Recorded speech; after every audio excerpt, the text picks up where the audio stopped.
राज्यसभा चुनाव में कुल 56 सीटों में से 41 पर निर्विरोध चुनाव हो चुका है। कांग्रेस नेता सोनिया गांधी और बीजेपी चीफ जेपी नड्डा बिना किसी के विरोध के चुनाव जीत चुके हैं। लेकिन असल मामला तो 3 राज्यों जिसमें उत्तर प्रदेश, हिमाचल प्रदेश और कर्नाटक में फंसा है। इसमें भी यूपी में राज्यसभा चुनाव तो रोचक हो चुका है। बीजेपी ने वहां 8वां कैंडिडेट उतारकर विपक्षी खेमे को हिलाकर रख दिया। बीजेपी के दाव से राज्य का सियासी पारा उबाल पर है। 41 नेताओं में कांग्रेस की पूर्व अध्यक्ष सोनिया गांधी, बीजेपी के अध्यक्ष जेपी नड्डा, अशोक चव्हाण और केंद्रीय मंत्री अश्विनी वैष्णव और एल मुरुगन शामिल हैं। मीडिया रिपोर्ट्स की माने तो बीजेपी को सबसे ज्यादा 20 सीटें मिली। इसके बाद कांग्रेस को 6, टीएमसी को 4, वाईएसआर कांग्रेस को 3, आरजेडी को 2, बीजेडी को 2, एनसीपी, शिवसेना, बीआरएस और जेडीयू को 1-1 सीट मिली।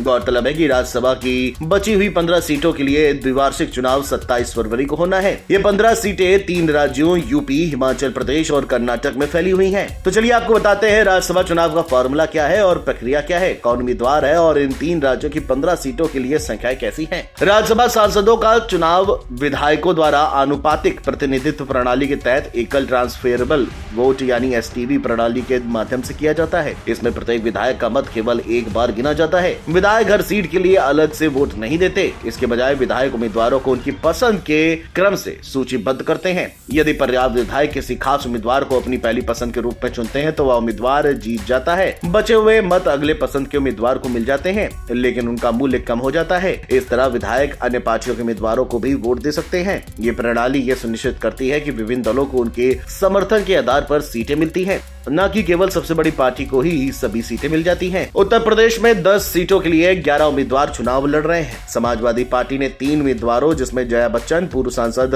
रामजी लाल सुमन और सेवानिवृत्त आईएएस अधिकारी आलोक रंजन को खड़ा किया है। इस बीच बीजेपी ने 7 के बजाय 8 उम्मीदवार खड़े करके चुनाव को रोचक बना दिया।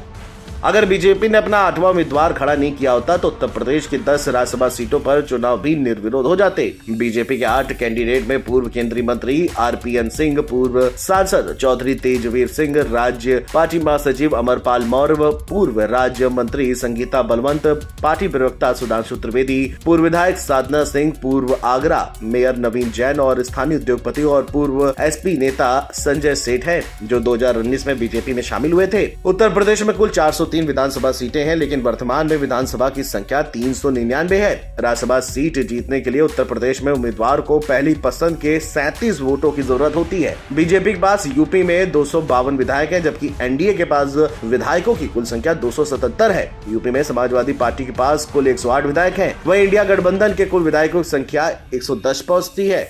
और यही सबसे बड़ा फेस बचा है कि क्या पहली पसंद के तौर पर बीजेपी के सभी 8 उम्मीदवार राज्यसभा का चुनाव जीत पाते हैं या नहीं। Video desk, NBT online.